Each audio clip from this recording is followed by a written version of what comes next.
Looking for more audio-related podcasts to listen to? We're part of the Audio Podcast Alliance, featuring a hand-picked selection of the very best podcasts about sound. Be sure to hear the latest episodes from our friends in the community at audiopodcast.org. And if you've enjoyed this episode, please consider supporting on patreon.com/fieldandfoley or ko-fi.com/fieldandfoley, where you gain early access to episodes in lossless format and can submit questions for our guests. Thank you for listening.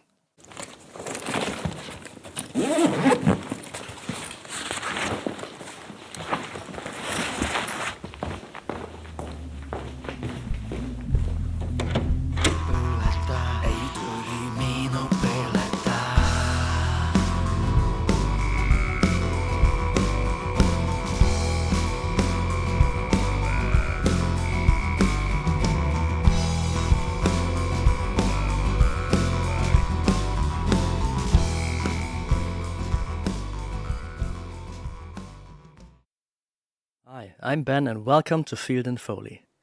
My guest today is Franck Reisner, a producer, cultural entrepreneur and studio founder. He built Studio 89, Estonia's first Dolby ATMOS music studio from scratch, starting with straw panels and a DIY spirit, into a hub for immersive sound, mixing and international collaboration. Today, Studio 89 unites engineers, musicians and composers across recording, post-production and game audio. Franck's vision reaches beyond the studio. He is developing a music production house in Tallinn, a future hub of studios, rehearsal rooms and creative companies designed to anchor local talent and connect Estonia internationally. With roots in theater and children's musicals and experience running professional songwriting camps, he sees music as both a craft and a bridge. His work brings together cultures and partners from Estonia, Sweden, the UK and beyond, building spaces where collaboration and creativity can thrive. Welcome to the show, and thank you for being on, man. Thank you for getting me here. Yeah, of course, man.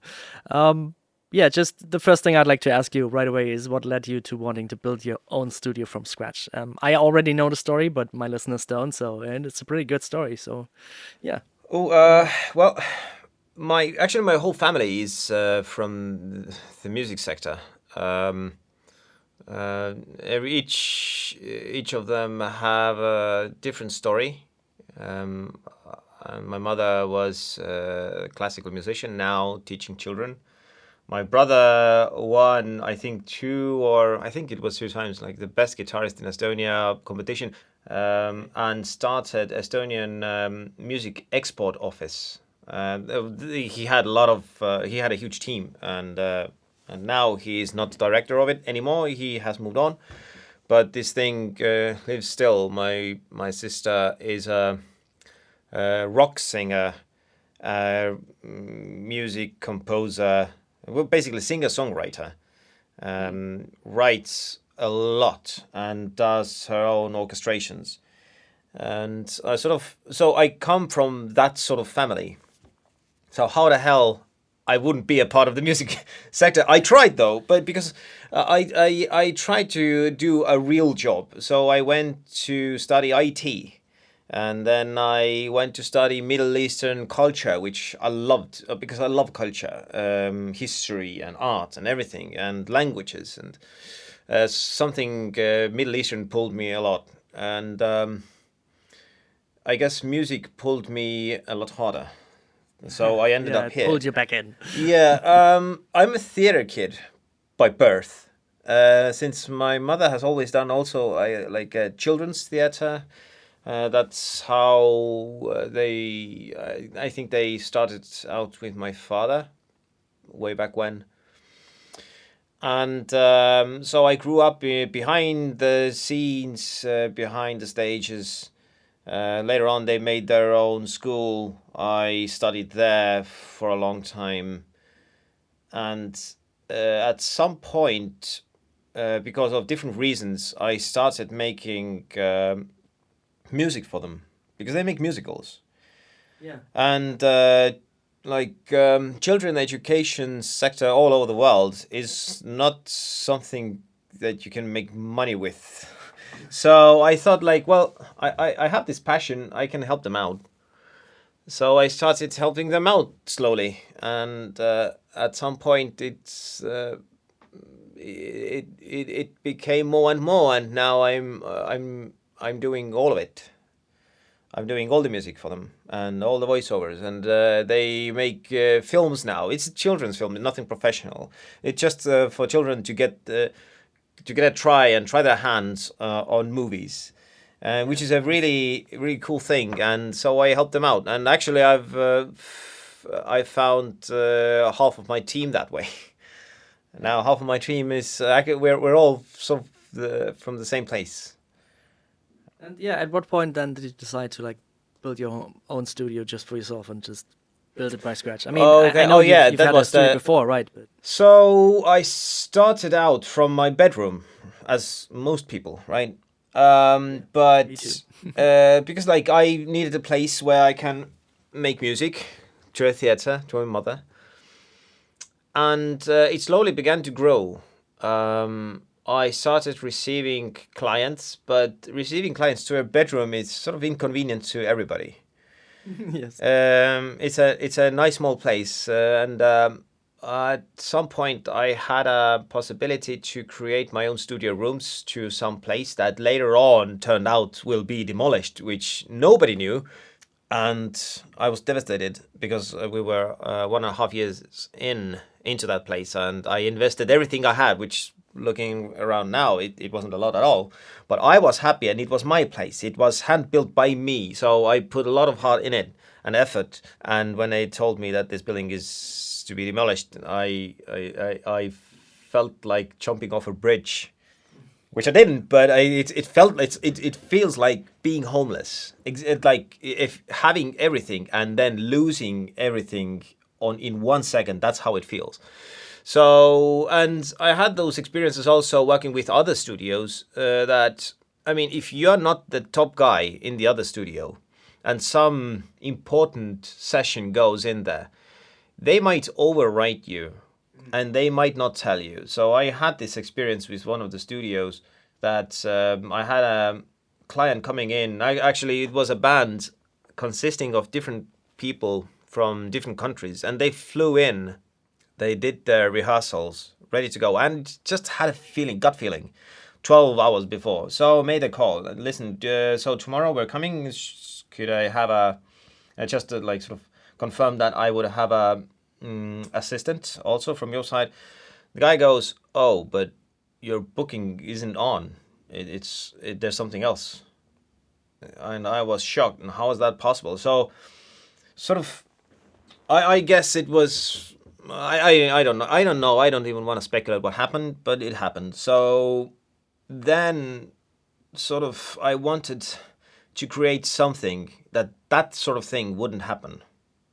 Then I had a feeling that my vision of a studio is something that we are collaborating with the visitors or artists that want to come here. If we have a problem with the booking, then we have to do whatever it takes to figure that thing out if it's from our side. And of course, I mean, clients come and go, and clients sometimes tell you that they want a booking, and then 2 hours before that they say that it's not gonna happen. It happens, but still, from our side, we have to be better. Yeah. So I wanted a place where we can be better, and sort of like take everything I know, take everything that I had my heels burnt. I don't know if that's a saying, but I said it. But just wanted to be better. And then I started to build this place after my last place was demolished. Yeah, so basically you had the situation of losing everything and decided to go all in and start something new from scratch, right? Yeah. I mean, that must have been an interesting kind of decision, right? Either like sulking and saying like, okay, I'm gonna do something completely different because everything's gone now. I had the music pulled you in again. I had one girl asked me a long time ago, like in full seriousness, but you knew that you were gonna make it, right? Because you believed in it, because you absolutely knew, and I can tell you, I absolutely didn't know. It's like it was kind of this film effect, where I had lost everything, and I had to figure stuff out within 2 months to set something into motion. I had zero money. I had zero belief in myself. I had people around me saying like, dude, you lost everything. Like, change the subject, go to something else, try something else. It's not worth it. And there was this one guy coming to Tallinn Music Week, and sort of it turned out to be sort of like a psychology, sort of the therapy session for me. After his talk, I sort of like went to him and started talking, and he said like, "Yeah, okay, I understand." Now, a lot of people will tell you that quit. It's you're not coming back from this, but you now need to prove everybody wrong, and you need to do it. And this was this one guy who told me to just go for it. I can't remember his name, but I would buy him a beer, like if I would meet him, if I would ever meet him again. So it's sort of like I would say I made it. So you were basically fueled by spite, which I can relate to, because that's like, for me, for example, I also have that, and it's good that you tell it that way, because people oftentimes see these, like people like you having a massive studio built themselves with a Dolby ATMOS room and everything, and say like, oh yeah, I mean, he must have believed in himself and just went for it because he knew everything would have gone right. But that's not the case. You're always going to be in a kind of situation where you're going to be battling self-doubt, and everyone is going to do that. And for me, for example, I learned at some point in my life that my superpower is stubbornness. If I want something really bad, I'm just gonna, even if I don't believe myself that's gonna happen, I'm just gonna be stubborn, and at some point it's gonna work.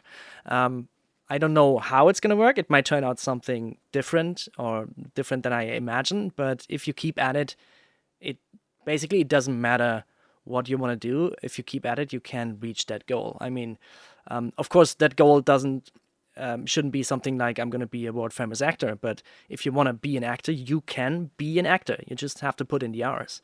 But you're going to battle with self-doubt for sure, because everyone's going to do that. So yeah, I think it's important to tell these kinds of stories. So thank you for sharing that. Yeah. I think it was the most I've grown in my life also, because I'm 38 now. I was so it happened 2017.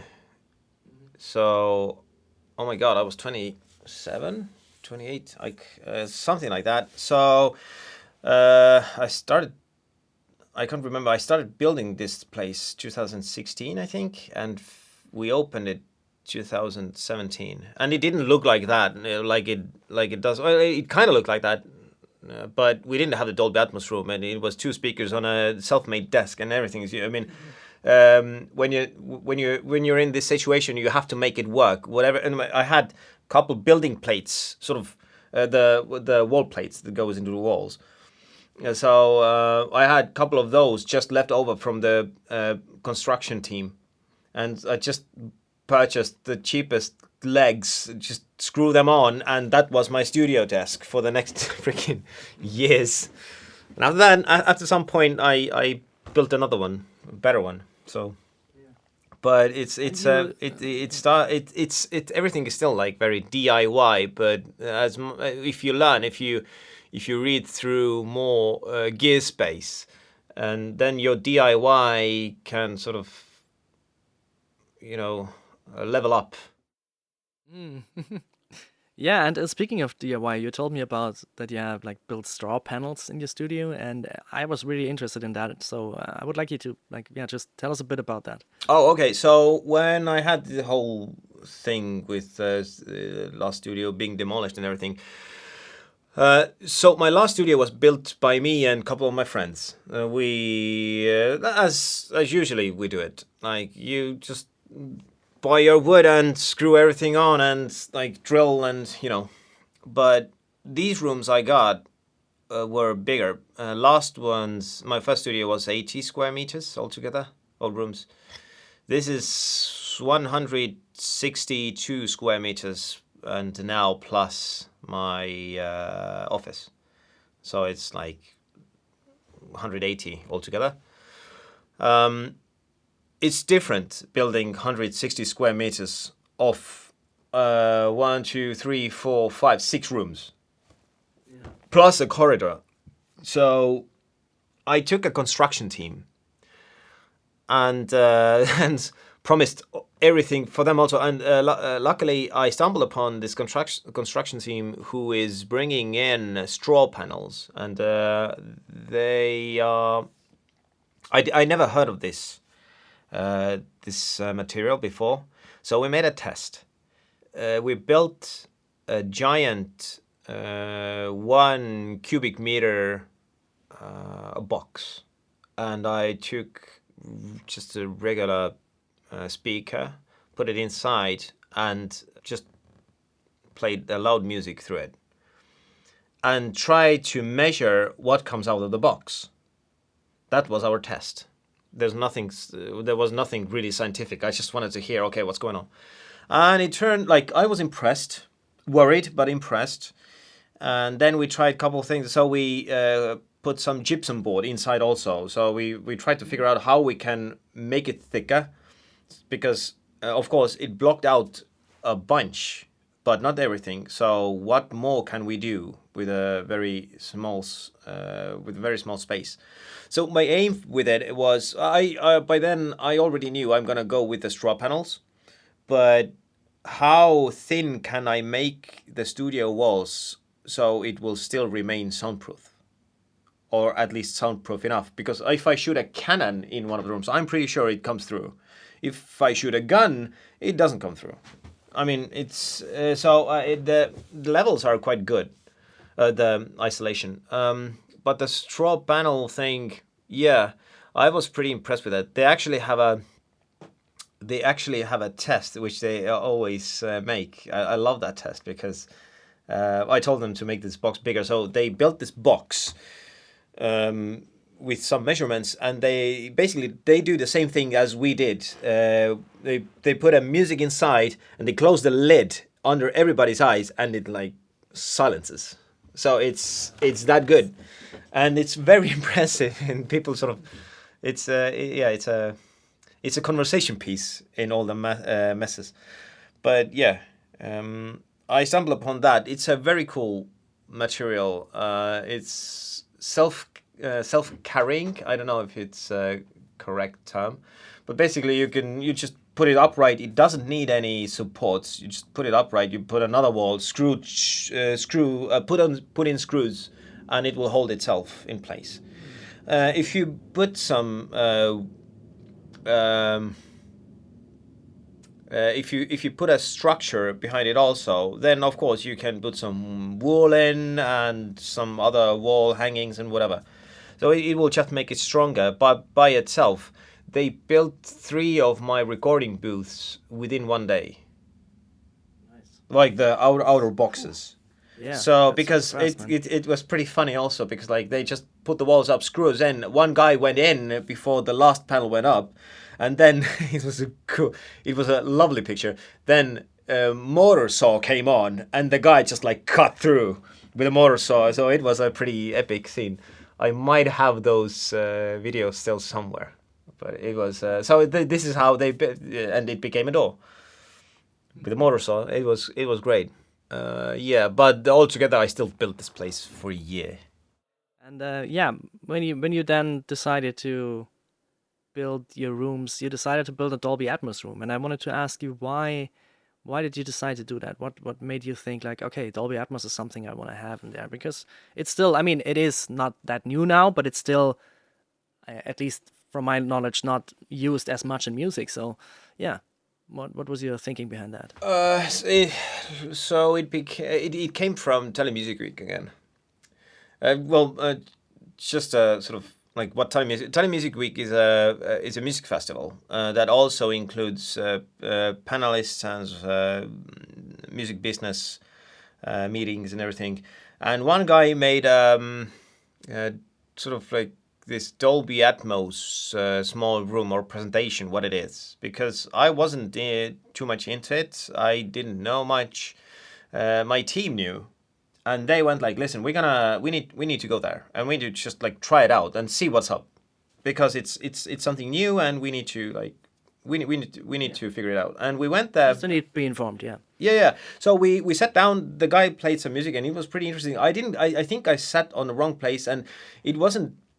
It was sort of like really easily hand-built room within a hotel. Basically, they just put up some stands and speakers on top of them, and I didn't get that much effect as my team did. I think they knew better where to sit, so the reaction would be bigger.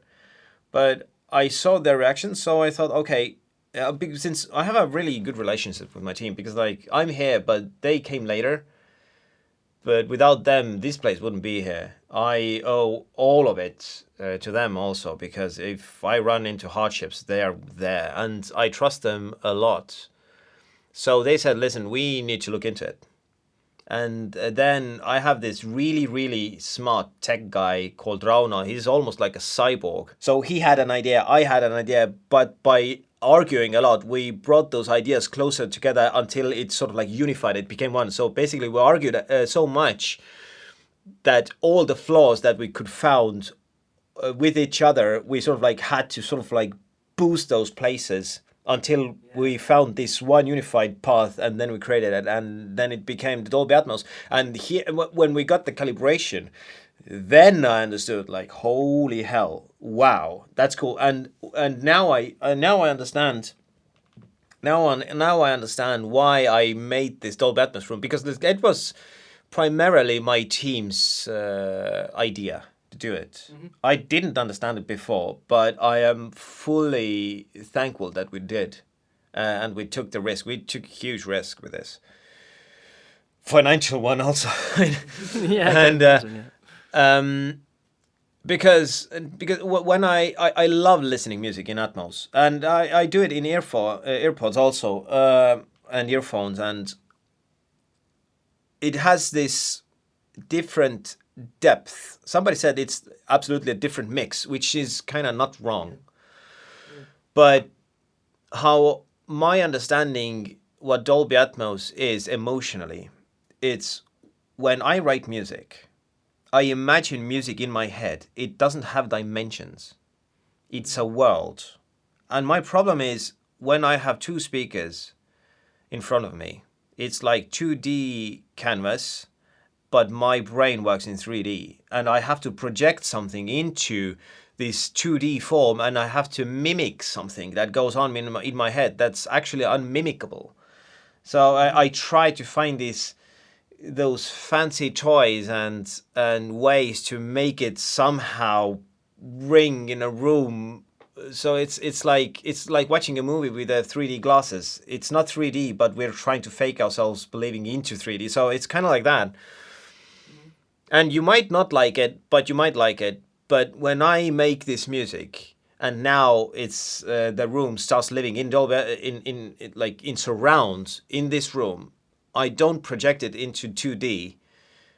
It's my mind's expansion to this room. And when I have a thought, I know that I can put somebody into my own chair and tell them that, listen, this is my idea. And I know that they understand this idea, exactly what's going on in my head. Otherwise, yes. it's like trying to, I love this saying, it's like trying to explain color to a blind person. Yeah. Because it happens in my mind. It's very hard to describe. Yeah. So you're using it primarily the room to mix and produce music in Atmos. Yeah. Right. Well, we mix for movies also sometimes, music. We don't go into everything else that much. Although some films have come here to do like sort of like premixes in surround here, and then they go to film studio, like a larger studio, and then because like they get like I think 80% or 90% done here, and that will pull down the time because like it's very hard to get time in those large film studios. They're always booked. Yeah. So it's when you get most of it done here, then it's convenient for everybody probably. Yeah, and I can relate to that kind of feeling of Atmos being you need like these key moments to really understand what it's about. For me, I thought like, okay, music is not really needed in Dolby Atmos, right? So the first time I heard Dolby Atmos, I was watching the Dune movie, and I've told the story countless times, but it was like a revelation. It was like, oh, that's so amazing having this kind of immersion. It's way better than the surround sound. It's just, I don't know, fuller, and it's an immersive world kind of thing. And I always thought like, yeah, I mean, music is a nice, I don't know, gimmick. But the first time I really understood that was when I saw the Björk Cornucopia show, and I don't know if you've seen it live, but the live mix, the place where I wasn't that great, but the show was amazing. But I decided to watch it again in the cinema because they did like just one day everywhere you could see it in cinemas in Dolby Atmos, and it was just stunning. It was just absolutely, I don't know, it felt like being in an alien world. You had like birds flying above you, but it was all musical, and it was all the kind of, I don't know, it is a kind of opera, the Björk concert, but it for me made the point finally to realize, oh damn, it can be used amazingly well in music as well. If it's done with intention, and if it's done with like some kind of thought process, just like you described, right? You have this kind of idea in your head, and it's not a 2D idea. It's a world you're building there, and so I think that's something that's really hard to sell, just in quotes, to people, because you really have to experience it yourself. Like you cannot tell them how good Atmos is. You have to get them in a position where they experience something they really like in a format that works well, and it's We've more show than tell. For sure. we run a couple of tests here with because I'm exploiting my friendships sometimes. Bringing here, I mean, we are bringing here some people, my good acquaintances and friends, and they're in different fields, not related to music. And then I come here and we play some music. I don't tell them what's going to happen. I played it, and there was this guy, girl actually, and she almost started crying because I didn't tell her anything. I just played some music, and it was like I think it was the biggest music experience of her life. But the reactions are different. But seeing her, I sort of started wondering how the music technology and music listening has evolved. So at first, I think, and it's sort of how I interpret things, is that when we had the music recordings, and a lot of people said that why do we need to record music? You just go out to a theater and listen to somebody sing, and that's how it should be, right? And music should be a living thing. And then we had those wax cylinders and recording on those. So after that, when we started having stereo, and then we said, well, why the hell do you need stereo? Like, who would work with stereo? Nobody knew how to work with stereo, so we had snare drum on the left and bass drum on the right, and bass player was somewhere wherever, and it's like everything else in between. So some funny recordings which we can find still, and I do sometimes listen to them because they're very enjoyable. It's like gives you perspective where we come from. So then we started then we started talking about we listen music. Before it was like we're gonna go to a concert, and then it was we're listening music. So I think what Dolby Atmos does is we are sort of changing the concept of not listening but experiencing. Now you can experience music, and I love to listen music, but if I have a chance to experience music, now that's absolutely something else, because it will suck you into somebody's world, and it's kind of like a good book. It's like you read in, you breathe it in. You think, I'm gonna read a couple of chapters, and at 5:30 in the morning you finish your book and think like, holy hell, what the hell? Just like a train just to go. It's a huge roller coaster, and I think music is now an experience, and it's a good thing because it gets bigger. I think music has always been an experience, but it has taken time to get there. And I have no idea what comes after this, after Dolby Atmos. I have no idea. I'm pretty sure something happens. Somebody will figure something out, which I don't know. We're gonna see some notes when we close our lids or whatever. I don't know. But it's interesting, and I love it. I absolutely love it. Yeah, and I've read something. I think it was on your website that you see music as a bridge, and I wanted to talk about that because we are currently on music. So, what's your thought on that? What's the bridge part in music? What is that? That's a philosophical concept. So, Yeah. there are a couple of things that I mean by this. I think many people have a sort of, me included, have sometimes hard times to explain to myself, and sometimes mostly to others also, of my feelings. And it needs some kind of a concept or some form of language. I think music and art is a way to do that, because it will. I don't know if many people do that, but sometimes I listen music that reflect my mood. And if somebody asks me how am I feeling, I just turn the knob up. This is how I'm feeling, because it's sort of like it gives more context to them than me sitting here or trying to talk to them. Because it's sometimes I don't want to, if I'm having a bad day, I don't really want to tell them why I'm having a bad day. I'm just having a bad day, but the feeling inside, when I have to explain myself, then I have to give the context, because it doesn't they might not understand or misunderstand, which is worse. Yeah. It's much more easier. I'll just like turn the knob on, and then they understand. Okay, you got that. And then it's like we sit down, we have a coffee, talk about something else, and then my day gets a bit better, and then I keep on working. It's kind of like that. And the bridge, in another context, is it brings people together, different people, weird people, funny people, people you might not even like at first. But then then you understand that, oh, you both like Hans Zimmer. It's, oh, we can talk. I don't like what you do, but we can talk about that. And then next day you become best friends. It's this weird unifying thing that you might argue with a person on one day, and next day you're gonna go on a concert and rave together. Yeah.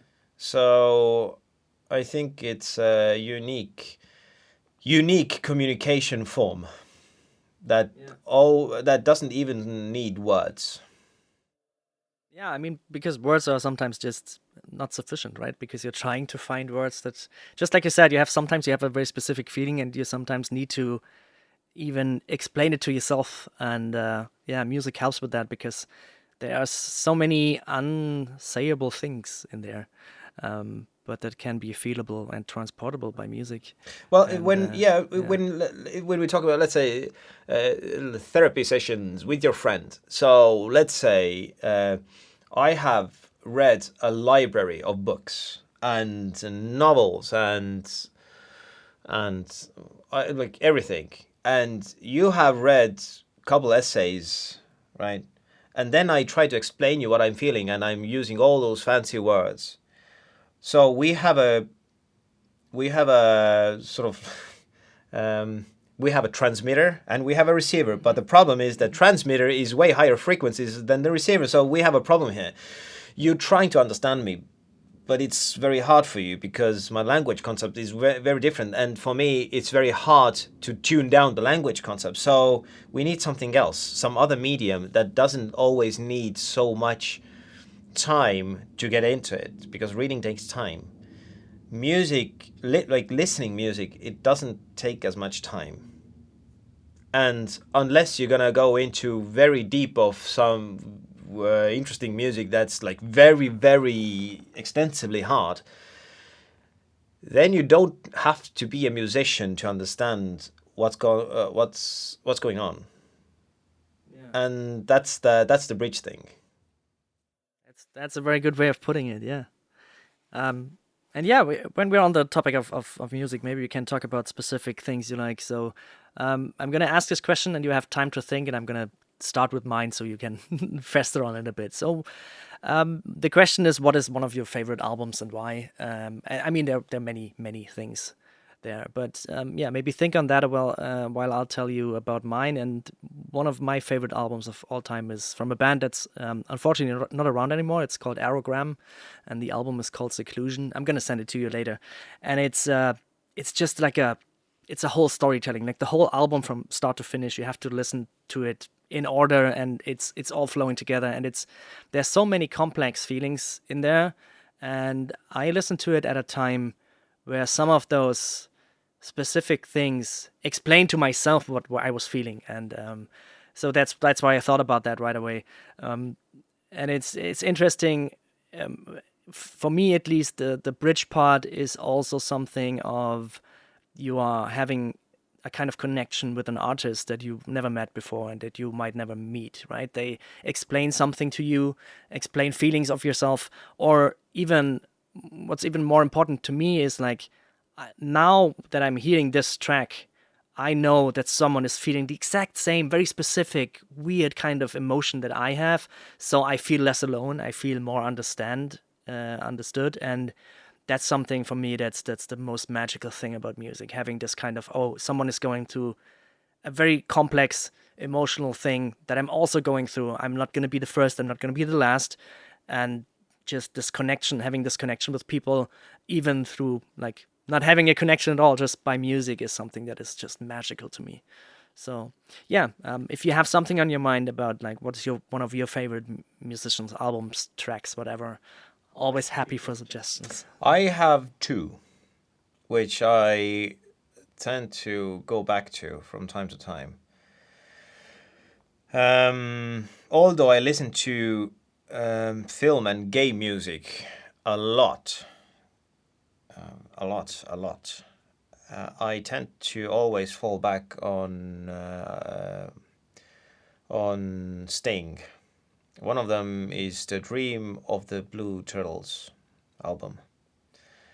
And because I love Sting because he always talks about things. His songs are deep with multiple meanings, or for a listener, it's with multiple meanings. It evolves in time. When you have different experiences in life and you go back to one song, it means something different than it meant 2 years ago. It's kind of like that. And I think 2013 came out a double album, The Last Ship by Sting, which turned out later on to be a musical. It turned out that's a musical, but he sings himself on The Last Ship. And I absolutely love this because it's again like a little bit a different side of him. And the whole album, and I didn't know for the first 5 years that it's a musical. I had no idea. And I listened to it as just a regular album.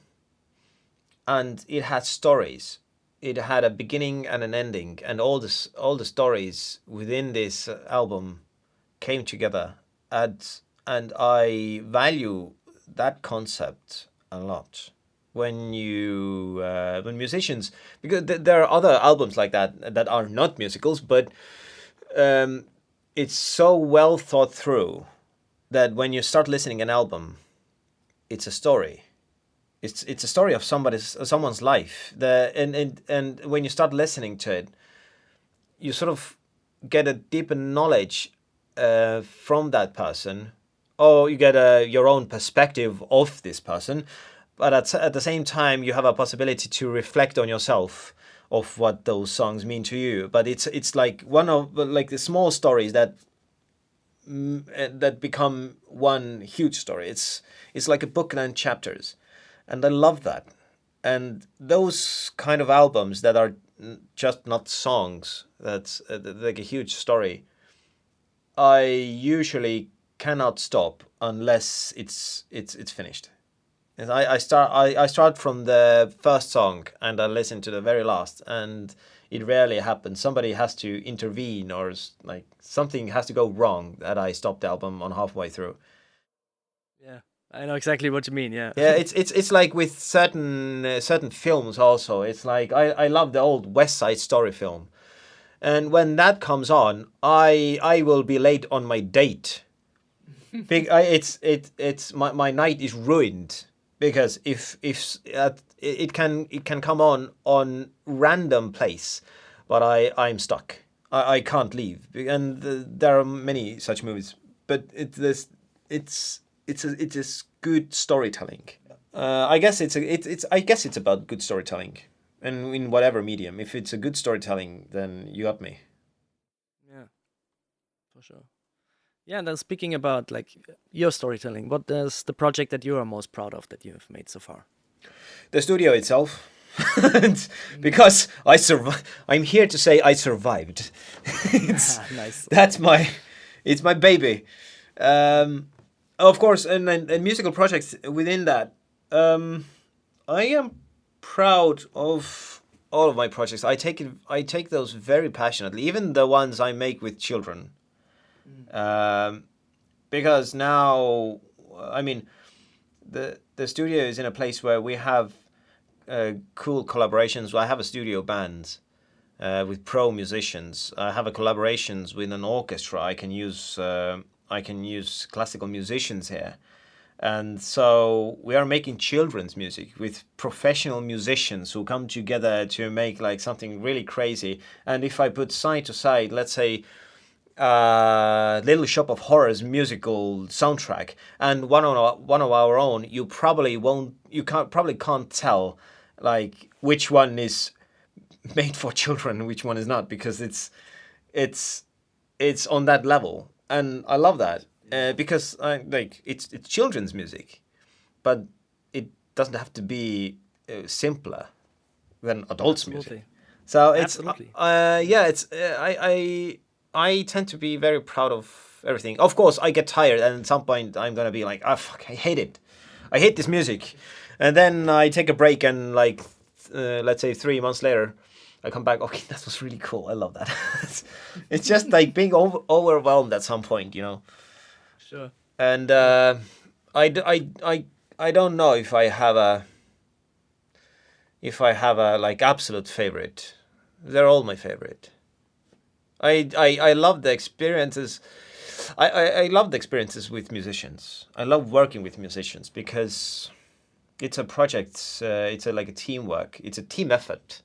And when it comes to an end, I like the coiling of cables and reflecting. It's like sort of like philosophical time to myself, but it's also a sad time to myself. I repack all the microphones and put all the studio together, and it's a bit sad also because I never want it to end because I always enjoy that. And yeah, then speaking about the future, what would be like your dream project to work on? Oh, my dream projects. I like collaborations because now I've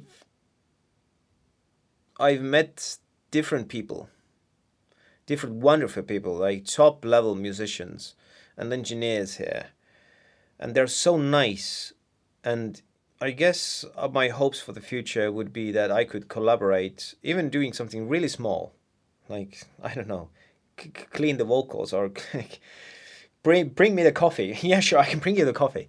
It's just working with cool people and being in a room with awesome and nice people who are much more knowledgeable than me, and so I could learn more.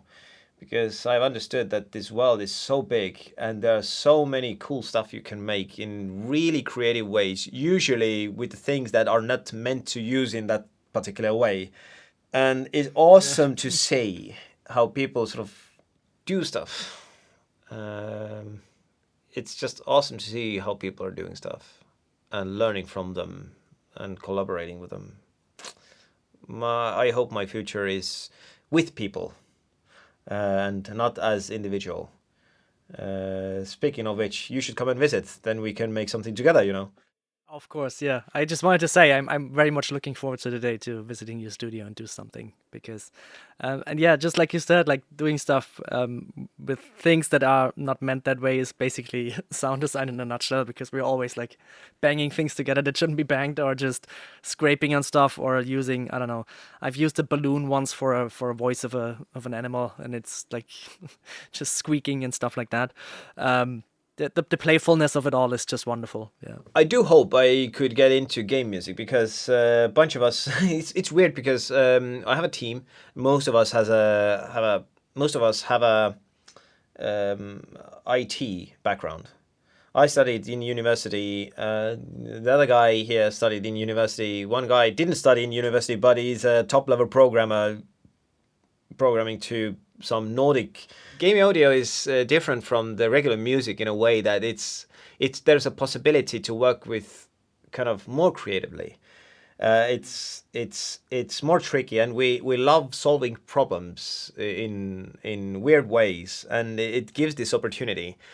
We had this game audio session. It was kind of the session was meant to introduce musicians of a thing called game music and how it was done. So we used Fmod, and that did something creative, and then we had this virtuoso here, and he did something with my piano, played it in very unconventional way, and one of my engineers said, "Oh, listen, I'm gonna turn it into Atmos, because F mode actually allows it, like with one click surround, like it exploded up." And it became like a huge horror game feeling, and it felt really horrible.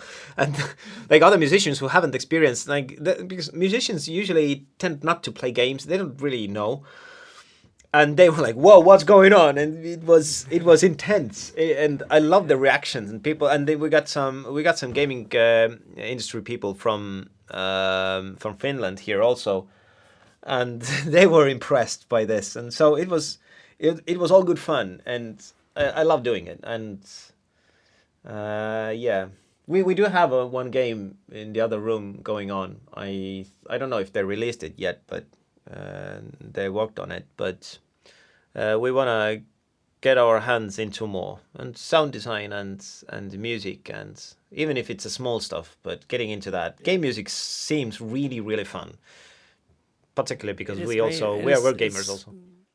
Yeah, it is really dynamic. I mean, I know of a good friend of mine who's a musician. He doesn't really like that kind of dynamic music because he likes to compose pieces that just work in a certain way and hit certain beats. And I understand that, because if you listen to a track, you want to have that story, right? But for game music, most of the time it's more dynamic, because you never know what the player is going to do. Maybe he's going to like look for, I don't know, loot for 5 minutes, or just watch the sunset or something. But I like how the music, if it's done really well, is just reactive to what you're doing and enhances your feelings. Like you're getting on top of that mountain, and suddenly like the music, the strings come in and everything rises, and it gives you that, oh man, I accomplished that kind of feeling. And yeah, the possibilities you have with game audio is really, really amazing. And I think we're still at the beginning of that journey. Yeah. So I'm so excited. I'm cutting into a lot. So 2 games come into mind that gave me shivers. Just what you described now. When somebody's looking for loot or just like checking things out, what does the music do? If it gets too loopy, it's boring. What Hans Zimmer did on Crysis 2, oh my god! And I played that game just because of the music.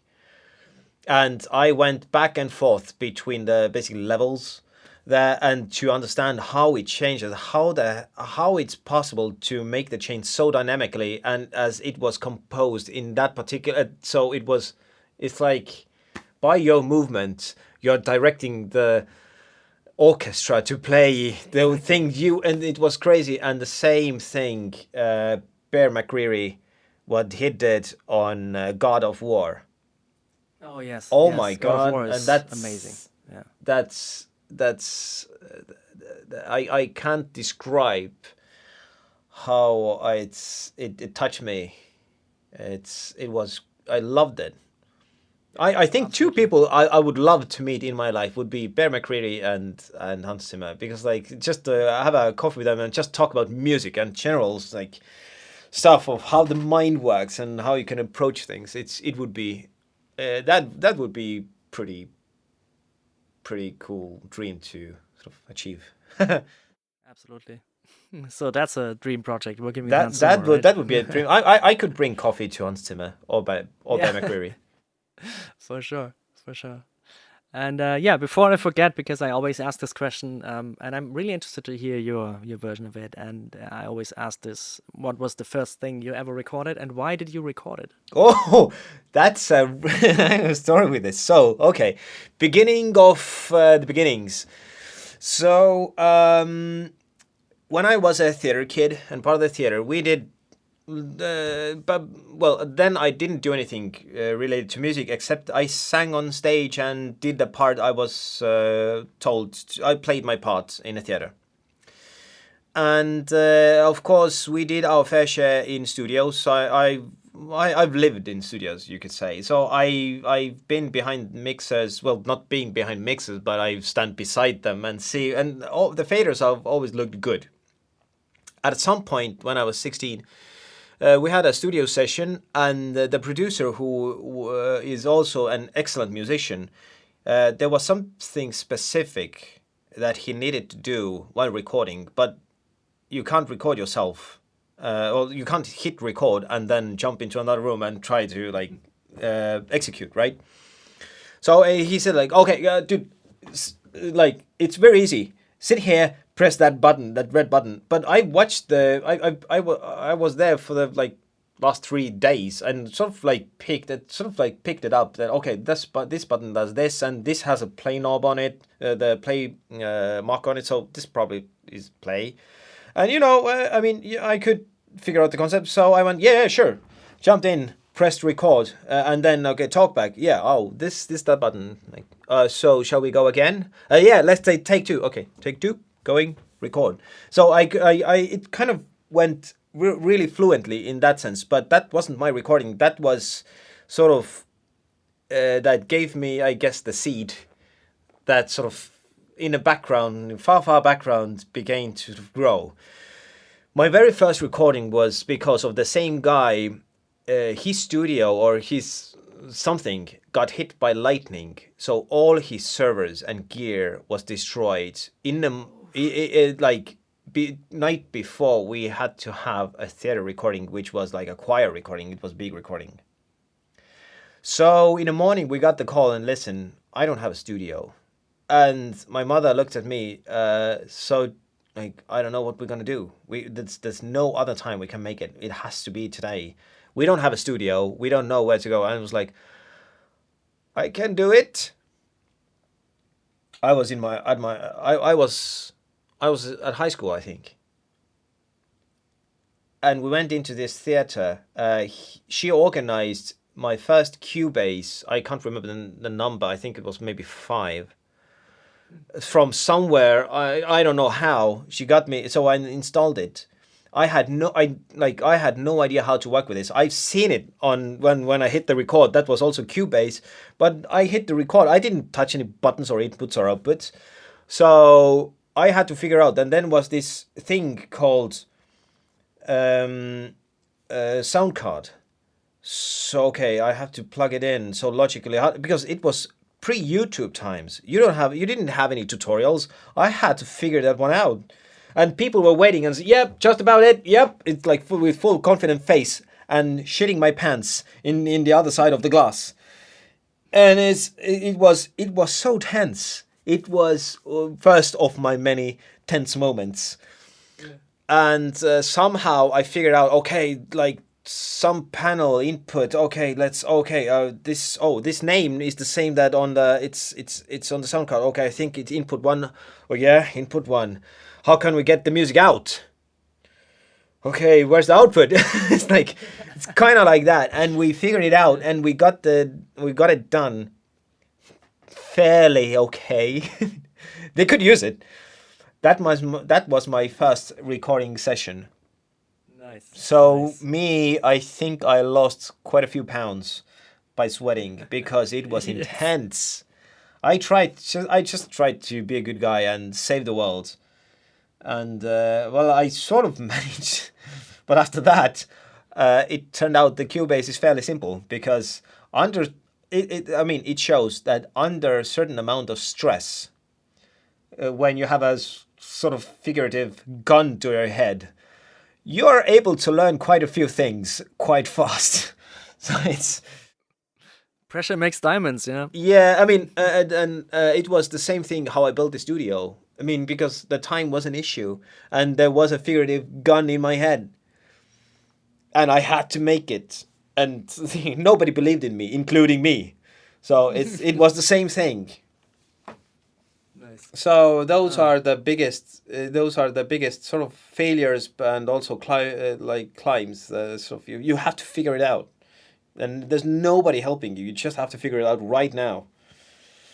Now it's easier, luckily. It's like when I don't know, I hit YouTube tutorials or YouTube, the Google AI usually gives me quite accurate like response where something exists or how can I do it. It's like now it's much more easier. It's, But yeah, that's a quite an origin story, right? yeah, that's quite an origin story. Nice. Okay. Yeah, thank you for sharing that. And yeah, we're almost at the end. So the last thing, just if you have any plugs, anything you want to promote, feel free. The floor is yours. Oh, to promote. Or give I me mean, your studio, obviously, right? I mean, yeah, all the engineers, sound guys, musicians, hit me up when you come to Estonia, in Tallinn. We should absolutely hang because I love meeting new people. I love building a community and cooperations and collaborations. I love all that. I think stories are shared behind a coffee, and we should all share our stories to inspire each other. That's one of my that's one of the things I would like to say. And I don't know what else to promote. I think I would promote goodwill, be kind to each other. We're all doing the same thing, and at some point when you helped enough people, somebody at some point will probably help you also. Don't know when, don't know where, but usually sometimes it happens. And I guess kindness is a thing. Yeah, be kind. That's good. Okay, thank you for being on the show again. And yeah, I wish you a very nice day. And to you.